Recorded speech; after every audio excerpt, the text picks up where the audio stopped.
कक्षा 7 के सभी प्यारे विद्यार्थियों का स्वागत है आपके अपने YouTube channel Shri Ram classes में। और आपके वार्षिक परीक्षा कक्षा 7 के हिंदी का पेपर होने वाला है, तो उसके लिए एक इंपॉर्टेंट क्वेश्चन पेपर आपके सामने है।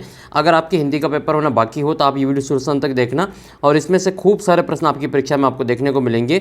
ये सारे के सारे क्वेश्चन का आंसर आपको इस वीडियो में बताने वाला हूँ, ताकि आपके जो सभी जो प्रश्न है वो आप अच्छी प्रकार से कर पाएँ, और आपके जो पेपर है वो मैं आपको पूरा सोल्व करवाऊँगा, इससे कि आपके आने वाले परीक्षा में आपका जो पेपर होगा वो बहुत ही शानदार होगा। और जिन विद्यार्थियों के पेपर हो चुके हैं, आपका जो पेपर हो चुका है वो आप मुझे इस नंबर पर भेजें। कोई सा भी पेपर आपके जो पेपर हो गया हो तो आप मुझे इस नंबर पर भेज देना, पीडीएफ बनाकर मैं उसका जो उत्तर आपको बता दूंगा। आपके पास जो भी पेपर है 7वीं क्लास का वो आप मुझे इस नंबर पर ज़रूर भेजें, उसका मैं फ़ोटो खींचकर आप जो भेज देना या पीडीएफ बनाकर भेज देना, उसका जो आंसर आपको यहाँ पर बता दूँगा। तो ये आपकी कक्षा 7 की हिंदी का पेपर है, और इसकी पीडीएफ आपको ऐप पर मिल जाएगी, ऐप से इसको डाउनलोड कर सकते हैं। पहला प्रश्न है कि धनराज पिल्ले को किस खेल में प्रसिद्ध खिलाड़ी हैं। तो धनराज जो पिल्ले है वो किस खेल से संबंधित हैं। धनराज पिल्ले आपकी किताब में दे रखा है, ये आपके हॉकी खेल से संबंधित हैं। तो हमारा जो भारत का जो राष्ट्रीय खेल है हॉकी, इससे संबंधित है। इसका उत्तर आपको क्या करना है, हॉकी करना है। नेक्स्ट है आपके कि किस शब्द में अन उपसर्ग का प्रयोग हुआ है। तो इसमें जो अन उपसर्ग का प्रयोग हुआ है, आपके अनपढ़ शब्द में आपके अन उपसर्ग का प्रयोग हुआ है। उपसर्ग क्या होता है, जो शब्द के आगे लगता है उसको उपसर्ग कहते हैं। ये जो अन शब्द देखो ये आगे लगा हुआ है, तो इसका जो अन उपसर्ग हो जाएगा। पंखा शब्द का बहुवचन क्या होगा, तो पंखा शब्द का बहुवचन पंखे हो जाएगा या पंखो हो जाएगा। ठीक है, तो आपके पंखा का जो पंखे या पंखो, इसका उत्तर करेंगे। नेक्स्ट है स्वाधीन का विलोम क्या होगा। तो स्वाधीन का विलोम आपके पराधीन हो जाएगा। स्वाधीन का विलोम पराधीन हो जाएगा। और स्वतंत्र का विलोम पूछे तो फिर आपको परतंत्र करना है। तो यहाँ पर आपके स्वतंत्र का विलोम परतंत्र हो जाएगा। ठीक है, विलोम का मतलब उल्टे शब्द पूछा जा रहा है। ठीक है, तो जैसे गुलाम का आपके आज़ाद हो जाएगा, गुलाम का विलोम क्या हो जाएगा, आज़ाद हो जाएगा। ये सब आपके जो अर्थ एक जैसे ही मिलते जुलते, लेकिन जिसका जिस रूप में पूछे वैसे ही जवाब आपको देना है। जैसे मैं आपसे पूछता हूँ कि आपको गरीब का विलोम है, वो आपको कमेंट करके बताना है कि गरीब का विलोम क्या होता है। एक आपको छोटा का विलोम कमेंट करके बताना है। ठीक है, ये दोनों शब्दों के विलोम आपको कमेंट करके बताना। एक आपको सुख का विलोम कमेंट करके बताना कि सुख का विलोम क्या होता है। आँख का पर्यायवाची शब्द बताने, तो आँख का पर्यायवाची नेत्र नयन चक्षु लोचन होता है। नेत्र नयन चक्षु लोचन होता है। और ये जो सुमन है वो आपके पुष्प फूल कुसुम, ये फूल के पर्यायवाची हैं। कृपाण ये आपकी तलवार का पर्यायवाची होगा। और नरेंद्र ये राजा का पर्यायवाची होता है। तो आपको पर्यायवाची बताना है, एक तो पानी का पर्यायवाची, जल के पर्यायवाची बताना है, एक आपको चंद्रमा के पर्यायवाची बताना है, एक आपको पृथ्वी का पर्यायवाची बताना है, एक सूर्य का पर्यायवाची बताना है, और एक आपको बादल का पर्यायवाची बताना है। ये पर्यायवाची आपको कमेंट करके बताना है। नेक्स्ट है जो ईश्वर को मानता है उसको क्या कहते हैं। जो ईश्वर को मानता है उसको आस्तिक कहते हैं। ईश्वर को मानने वाले को आस्तिक कहते हैं, और जो ईश्वर को नहीं मानता उसको नास्तिक कहा जाता है। फिर आपके अगला प्रश्न है कि मोर का नाम क्या था। तो मोर का नाम क्या था, नीलकंठ था। ठीक है, तो इसका उत्तर आपकी क्या हो जाएगा, मोर का नाम नीलकंठ इसका उत्तर रहेगा। नेक्स्ट है रक्तदान करने की जो सही आयु क्या है। तो 18 वर्ष के बाद जो रक्तदान की सही आयु होती है। नेक्स्ट है अगला प्रश्न है कि नेक्स्ट क्वेश्चन आपका ये क्वेश्चन नंबर 9, वीर कुंवर सिंह कौन थे। ठीक है, तो वीर कुंवर सिंह के बारे में पूछा जा रहा है। तो वीर कुंवर सिंह जो थे वो जगदीशपुर के थे, और ये जो स्वतंत्रता सेनानी थे। ठीक है, बिहार के थे ये, बिहार के भोजपुर क्षेत्र के जो 1857 की क्रांति में ये प्रमुख व्यक्ति थे, और इनको बाबू कुंवर सिंह के नाम से भी जाना जाता है। अगला प्रश्न है कि अच्छा ये वीर कुंवर सिंह कैसे थे। तो ये आपके साहसी थे। कैसे थे, ये साहसी थे। तो इसका उत्तर आपको इसमें साहसी भर देना है। वीर कुंवर सिंह साहसी थे। अगला प्रश्न है कि यासुकी चान को कौन सी बीमारी हो गई थी। तो यासुकी चान इनको कौन सी बीमारी हो गई थी। तो पोलियो, हैजा, कोरोना या फिर जो मलेरिया। तो इसका उत्तर क्या करेंगे, यासुकी चान को जो पोलियो बीमारी हो गई थी, तो इसका उत्तर आपको पोलियो करना है। नेक्स्ट है फिर आपके रिक्त स्थान की पूर्ति करनी है। इसमें आपके ये जो शब्द दे रखे इनमें से चुन करके इनमें आपको रिक्त स्थान की पूर्ति में बनना है। एक तिनका मैं पड़ा था, एक तिनका मैं पड़ा था, आकाश का बांधकर हम पंछी उन्मुक्त गगन के, हम बहता जल पीने वाले, कहीं बली है कहीं बली है कटुक निबोरी। तो इस प्रकार से आपको इनका जो रिक्त स्थान की पूर्ति करनी है। तो इसमें आपको बनना है कि एक तिनका आँख में मेरी पड़ा। तो इसमें आपको बनना है आँख, आँख में मेरी पड़ा। आकाश का, तो आकाश का गगन बांध कर। तो इसमें आपको क्या बनना है, आकाश का गगन बांध कर। तो इसमें आपको गगन भर देना है। हम पंछी उन्मुक्त, एक मिनट, हम पंछी उन्मुक्त गगन के। तो इसमें आपको गगन भरना है। हम पंछी उन्मुक्त गगन के। तो इसमें आपको गगन भरना है। हम बहता जल पीने वाले। तो यहाँ पर आपको बहता शब्द बनना है। कहीं बली है कटुक निबोरी, तो इसमें आपको कटुक शब्द भर देना है, कटुक निबोरी, कड़वी निबोरी, तो कटुक निबोरी यहाँ पर भरना है। और आकाश का साफा बांध कर, तो यहाँ पर क्या है, आकाश का साफा हो जाएगा, ठीक है। और यहाँ पर जो एक तिनका ऐंठ में मेरी पड़ा, तो इसमें आपको ऐंठ लिख लेना है या आँख में लिख लेना है। नेक्स्ट क्वेश्चन की ओर बढ़ना है। आगे के क्वेश्चन आपको सत्य सत्य बताना है कि पंछी को जो पिंजरे में बंद रहना अच्छा लगता है, तो ये आपके असत्य हो जाएगा, तो इसमें आपको क्या बनना है, असत्य हो जाएगा। शरीर में खून की कमी से एनीमिया रोग हो जाता है, ये आपका सत्य हो जाएगा, शरीर में खून की कमी से एनीमिया रोग हो जाता है।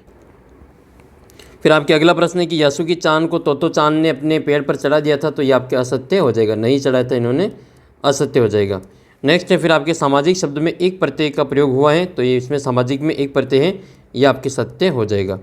और संज्ञा के 3 भेद होते हैं, ये भी आपके सत्य हो जाएगा। किसी वस्तु व्यक्ति स्थान के नाम को संज्ञा कहते हैं, संज्ञा के 3 भेद होते हैं, व्यक्तिवाचक, जातिवाचक और भाववाचक। अगला प्रश्न है माधवदास अच्छा व्यक्ति था, माधवदास अच्छा व्यक्ति था, तो माधवदास जो है वो अच्छा व्यक्ति था, ठीक है। व्यक्ति इसमें फलिहारी मठ खाने का। और नेक्स्ट है फिर आपके अगला प्रश्न है ये रिक्त सोने का स्वर्ण का अर्थ सोना होता है, तो ये बिल्कुल आपके सत्य हो जाएगा, सोने का अर्थ स्वर्ण होता है। अगला प्रश्न है बच्चे मिठाई वाले से प्रेम करते थे, तो ये आपके बच्चे मिठाई वाले से प्रेम करते थे, ये आपके सही हो जाएगा, सत्य हो जाएगा। सभी को रक्तदान करना चाहिए, तो हाँ सत्य है, सभी को रक्तदान करना चाहिए। खून में कई प्रकार के कण होते हैं, तो ये भी आपके सत्य हो जाएगा, खून में कई प्रकार के कण होते हैं। फिर आपके अगला प्रश्न इनके लिंग के अनुसार इनको मिलान करना है। जैसे ये तो आपके स्त्रीलिंग 2 प्रकार के होते हैं, एक तो होता है स्त्रीलिंग, एक तो होता है स्त्रीलिंग, और दूसरे होते हैं पुल्लिंग, ठीक है। स्त्रीलिंग में किसी के महिला होने का या स्त्री होने का बोध होता है, और पुल्लिंग में किसी के नर होने का बोध होता है। तो स्त्रीलिंग में मादा का बोध और पुल्लिंग में नर का बोध होता है। जैसे आपके माता का जो चेंज करेंगे इसमें लिंग परिवर्तन, तो उसमें पिता हो जाएगा। और गायिका का क्या हो जाएगा, गायक हो जाएगा, गायिका का गायक हो जाएगा। बहन का बाई हो जाएगा। शेर का क्या हो जाएगा, शेरनी हो जाएगा। और नाना का हो जाएगा, नानी हो जाएगा। तो आपको कमेंट करके बताना कि दादा का जो विलोम है ये लिंग अनुसार जिनको मिलान करना है, तो दादा का विलोम ये लिंग परिवर्तन में क्या करेंगे। और एक इसमें आपको बताना है चाचा का, ठीक है, चाचा का आपको कमेंट करके बताना है।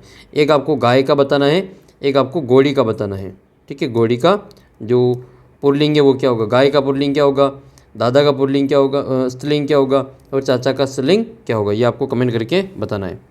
नेक्स्ट है फिर आपके कि सड़क पर चलते समय कौन कौन से सावधानी रखनी चाहिए, 2 सावधानियों के नाम बताना है। तो सड़क पर चलते समय एक तो हमें यातायात के नियमों का पालन करना चाहिए, और हमेशा है जो बाईं ओर चलना चाहिए। कौन सी साइड में चलना चाहिए, बाईं ओर चलना चाहिए रोड पर। अगला प्रश्न है हिमालय की बेटियों के नाम लिखिए। तो हिमालय की बेटियों के नाम गंगा और ये सिंधु और ब्रह्मपुत्र हो जाएगा, ठीक है। सिंधु ब्रह्मपुत्र ये हिमालय की प्रमुख नदियाँ हैं। तो इन जो हिमालय की जो बेटियाँ ये पार्ट हैं, इसमें आपको नाम बताना है। एक तो ब्रह्मपुत्र, एक आपके सिंधु, तो 2 नाम आप इसमें लिख लेंगे, या देवी शैलपुत्र और माता शैलपुत्री हिमालय की पुत्री हैं। तो इसमें आपके दोनों नाम लिख लेंगे, सिंधु और ब्रह्मपुत्र, दोनों नदियों के नाम आपको इसमें लिखना है, सिंधु और ब्रह्मपुत्र।